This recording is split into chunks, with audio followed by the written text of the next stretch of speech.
birthday like this. My name is Andres Tuani, and I would like to provide a little bit of information about this process, a very little bit.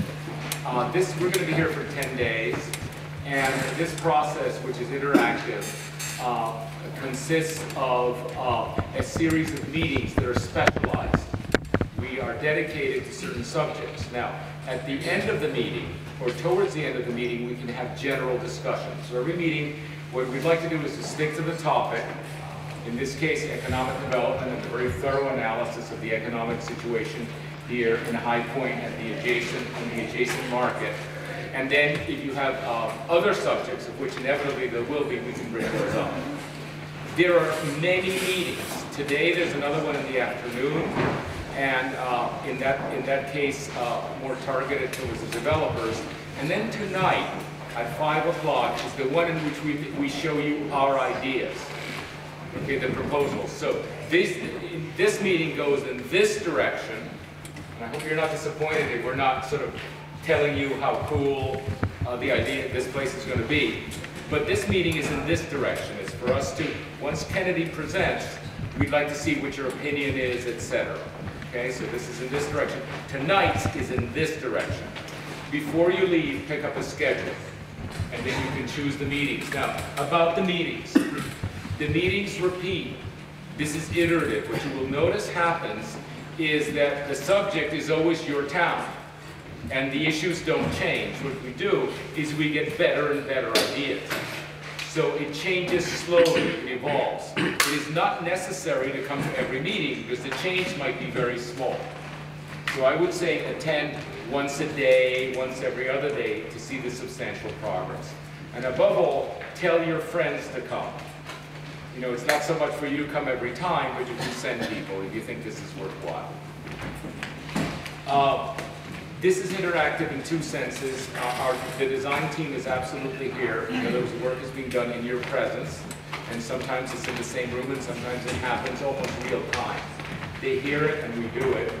But above all, we have Peter Friedman's office, Friedman Kenner, and remember that we, Kennedy and I, and the DPZ team, we're not experts in your town. If you send us a trick question, we don't know. We don't know where the last dog was run over at one intersection as you do. Okay, we don't know the names of the movers and shakers, you do. But remember, our team isn't just the outside team. Together with Peter's, who has not only been practicing here, was born here, his son went to High Point University and so forth.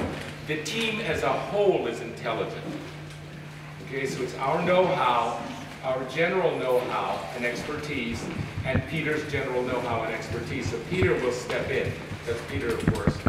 And so, but remember that together we actually make sense. Individually we may not.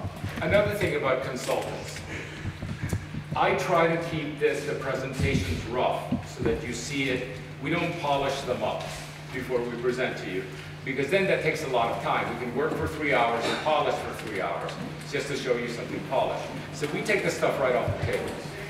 Okay? That also, I think, transmits that it's still active, that it's not finished. There's another thing too. Wendy was asking me this morning, I said, have you spoken to Kennedy? And I said, no, I haven't spoken to Kennedy. And of course, I've worked with Kennedy many times before, and I've known her for 25 years. But in this case, I try to keep our consultants separate. Okay, so that in case, you know, so I have not heard her presentation yet. And I think what you want is actually have direct, unmediated access to the consultants.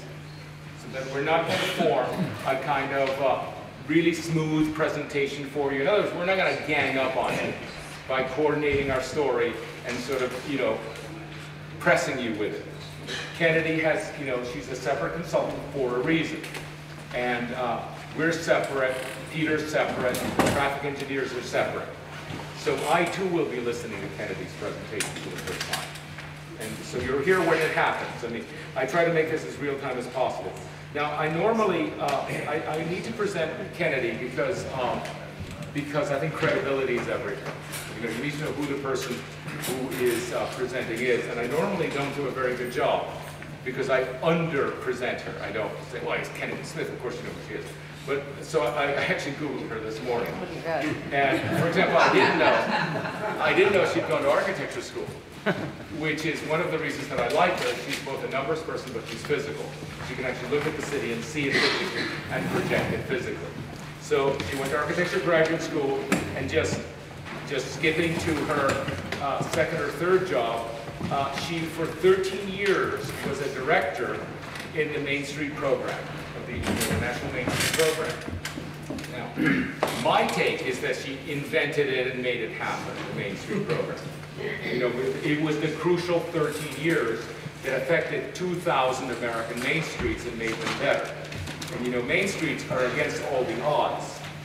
It's against suburban sprawl, it's against the super competence of the suburban developers. You know, to get a main street to happen is one of the, particularly the years that Kennedy was doing it. Now main streets are cool and they're back, but Kennedy was doing it when the Martians thought that was a good idea. You know, it was very few people, and against all odds, she made Main Street a normal household word, and I think the need that main streets are vital to the culture, really, of each place. That was her doing. And she's been a private consultant for a while, and we've been working together since 2000. We've been working together whenever we can. Okay, so now that's Kennedy. She's going to make a presentation, which I will listen to you at the same time. And then we can move on to other things. Oh, one thing, I think you know that our task was to do certain parts of your city, not everything. And what we have is more than enough. So if you bring up your shoes, we will listen politely. And then we might say, that's not our job this time. And there are definitely 4 areas that are becoming clearer and clearer about what needs to be done. And they're each taking their own character. And so, obviously there's the downtown, there's the uptown, there's the mall, and then there is the issues of the university and how this very vital and economically important place connects and gives life to the town. So there are really 4 places. And they're not all physical design, they're very often management. Okay, so it's not about glamorous drawings, it's about having ideas and how to get them to happen. So again, we're a specialized group, there's an awful lot of land to work with, and there's some things we really, I'm going to try and not talk about. Does that make sense? Sure. Okay, thank you. Wow, given what Andres could have Googled about me, I feel like I got off easy, I tell you. Thank you all for coming out. This is fabulous turnout on a weekday in the middle of the morning. I really appreciate it. I live in Virginia. I've lived there for 30 years, and I've worked all around High Point. I've worked in Danville and Martinsville and Charlotte. Never been to High Point until this week, and it's a fascinating place. I've really enjoyed my time here so far. Brief time that it is. I'm going to talk this morning about some things that are affecting retail development. I'm talking mostly about retail development, although of course along with that goes development of services and small-scale industries and other kinds of things that support a strong economic base. But I'm focusing mostly on retail, and I'm going to talk about retail trends, things that have happened to shape downtowns and neighborhood commercial corridors that have sort of made them what they are now, and also some of the things that are imminently on the horizon, especially with the entry of millennials into the marketplace as the age cohort that's going to begin buying major household durables. They're going to have a huge impact on how people shop and the kinds of things that they buy in the future. And then I'm going to tell you a little bit about the work that I've been doing so far. I've only been here for 2 days, so I'm truly a novice at High Point at this point. I'm really absorbing and learning everything that I can. I'm also only going to be here for a couple of days, so unlike Andres, I'm actually going to tell you some of the things that I'm thinking that might work here, and I do want to get your feedback on it as we go through. So High Point, like most communities in the nation, had a really thriving, healthy downtown for many, many years. I grew up on the eastern shore of Maryland in Salisbury. Anybody know Salisbury? When I was in high school, something bad happened to downtown Salisbury. At the time, I didn't know what it was. It wasn't really a lightning bolt, but it felt like it because businesses started moving out of the downtown to a new shopping mall that had been built. Businesses were going, buildings were becoming vacant. And before you knew it, we had a pretty dead downtown. When I started paying attention to why this was happening, I realized that it had to do with a combination of factors that happened between the 30s and 60s, more or less. Things like the shift towards Euclidean zoning, named after a court case involving Euclid, Ohio, not the Greek mathematician. But basically, separating out land uses so that although downtowns used to have mixed uses, you'd have ground floor Ma'am, you retail. realize we're not hearing you? Project your voice off my back wall, please. All right, can you hear me in back? Yeah. Of course, if you couldn't, you couldn't hear me, so you couldn't. Euclidean zoning basically separated out land uses so that you could no longer have the kind of mix of uses vertically that the downtowns have always had. The advent of the interstate highway system of 1956 with the Highway Act, which developed tens of thousands of highways across the country, and made it easier for people to travel farther and farther to conduct business, to go shopping, to go to work. The development of credit cards and revolving credit, which made it possible for us to spend more money than we actually have. And even the creation of of large-scale HVAC systems, which made it possible to heat and climate control larger and larger buildings. And that led to the development of larger commercial buildings over time. I think that may have been Wendy in an earlier career. And before you know it, people started, because of all these things, started moving farther away from town centers. They started moving out to suburban neighborhoods. And as they moved out there, retail followed them. Retail is a very opportunistic industry. It goes where people are. Retail is never a market leader. It is always a market follower. It puts itself in the path of people. So as people moved out, retail followed, and that's what diluted, not diluted, retail in city centers. We had, a bunch of different new retail formats that came along, soaking up retail demand and making it very, very difficult to reestablish a base of independently owned retail businesses again, and leaving in its wake, a big stream of vacant buildings, not only in town centers, but also out in neighborhood strips. So this is a pattern that, in my few days here, I've seen lots of evidence of happening here in High Point. And then you had other unusual factors that also affected High Point somewhat uniquely in the country that have changed the economic dynamics of how your downtown works. In essence, over the course of the past 50 or 60 years, we've simply created more commercial space than we have market demand to support. In 1960, there were about 4 square feet of retail space per person in the U.S. We now have just over 40 square feet per person, a tenfold increase. We only have enough market demand to support about 17 or 17 and a half square feet of that space that we have. So we're way overbuilt. We have more commercial containers than we have retail dollars to kind of flow into them. By comparison, the United Kingdom has about 12 square feet per person. They have more than any other country in the world except us. China has half a square foot per person.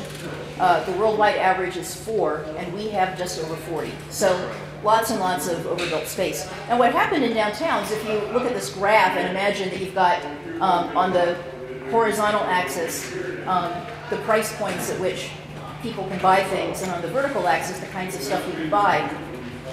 The piece that came away from downtowns was mostly clothing related.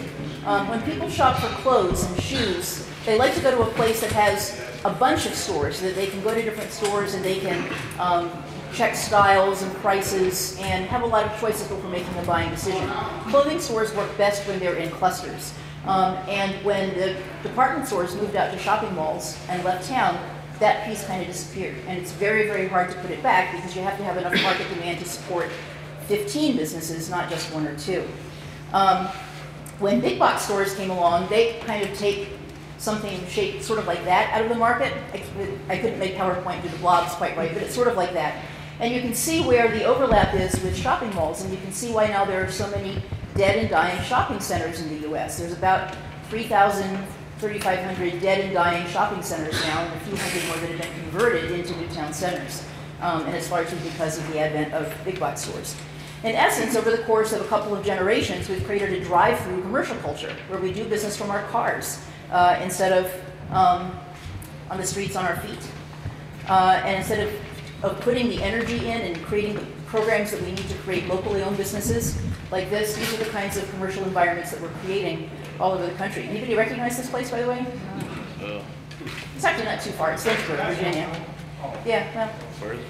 But what we've done is we've replaced sort of the sense of strong identity, visual identity that you see reflected in buildings with something more anonymous. It used to be that when you came into a town center, you could tell from the buildings a lot about the community's evolution. You could tell from the materials used, something about the natural resources in the area, because people weren't going to schlep materials around the world at that point. You can tell from the architectural style, something about the period of time over which the community evolved. You can tell from the names of the building, something about the people who shaped it. But now what you see is this. I photoshopped out the name of the business. Anybody know what it is? What is it? How about that one? Oops, it's stuck. Hold on. Oh no! By the way, there's a website you can go to called Used to Be a Pizza Hut, and you can see all the buildings that look like they used to be Pizza Huts. Do you need help? It's stuck. It's frozen. I don't know what to say. Matt? We're going to have to pass the computer around, I'm afraid.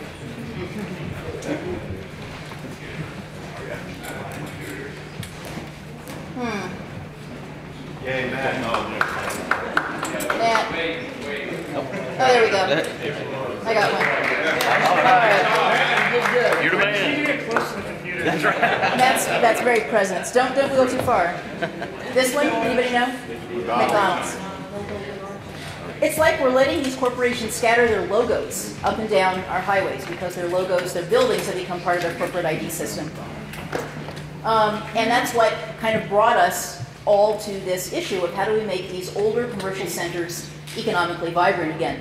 So I want to talk a little bit about some of the evolving trends in retailing, some of the things that are right on our doorstep that are beginning to happen, to sort of set the stage for us thinking about here in High Point, what might our commercial districts be looking 5 or 10 years down the road? Because you always want to plan for that 5 or 10 year down the road image. And one of the things is that retail is going to become 24/7. I mean, it practically already is anyway, but you can buy almost anything online from anywhere all the time.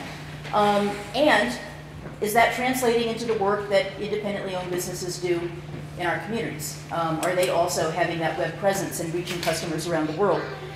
It's going to become, for that reason, global. And there are businesses that I've come across a zillion of them here in High Point and around the country, that have a global marketplace. This is a guy who makes concert harps, handmade concert harps in downtown Rising Sun, Indiana.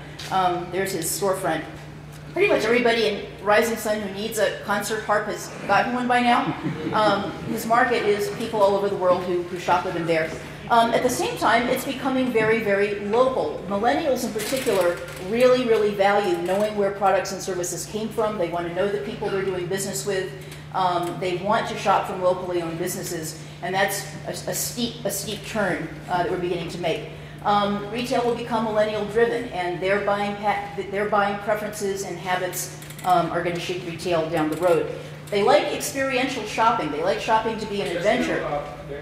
Mary, what are the, Kennedy, what are the ages of the millennials? Oh, millennials are basically people who are now in their 20s, early to late 20s.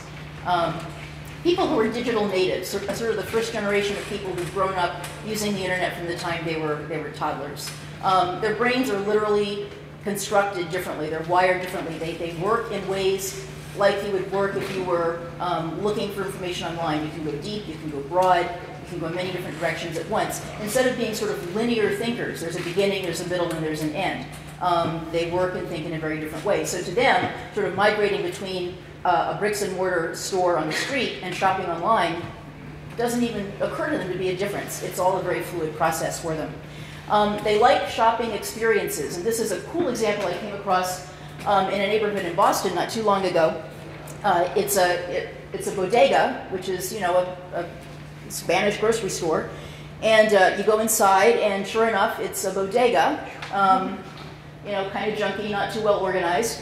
In the corner of the bodega, there's a Snapple juice machine, and at least you think that it is, but you can see that in the front of it, there's this brass switch on the floor that you step on, and when you do, the Snapple machine door swings open to a men's clothing store called Bodega.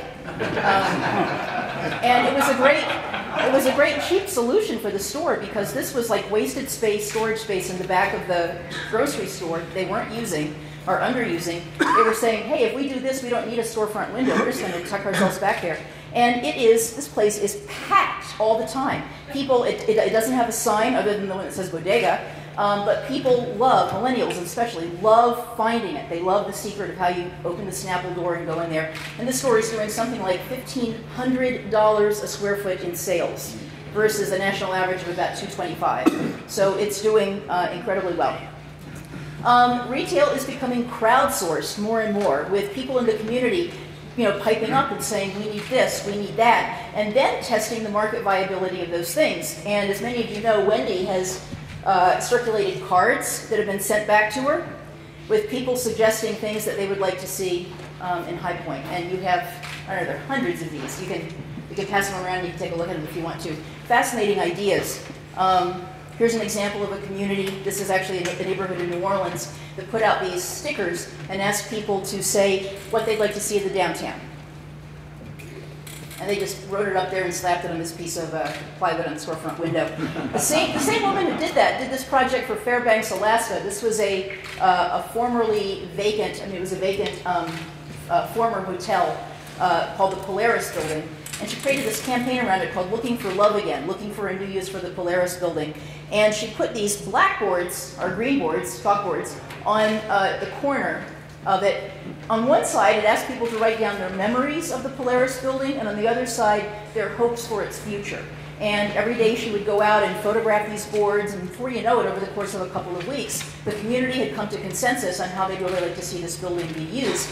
And the process of engaging them and shaping that kind of brought along a built-in customer base for the future uses because everybody was very excited about and really bought into how this was going to be used. And here's some of Wendy's cards that she's gotten back from people wanting a recording studio, wanting a walkable shopping dining area, a jazz district, amusement park, Trader Joe's, retail shopping, a wine bar, lots of cool ideas.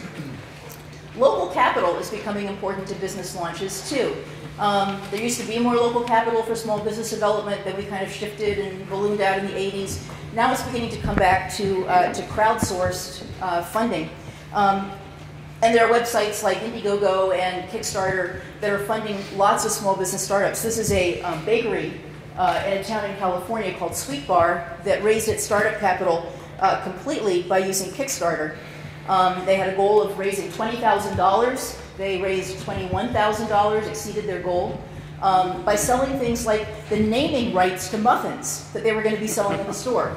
And that gave them the seed capital they needed to get going.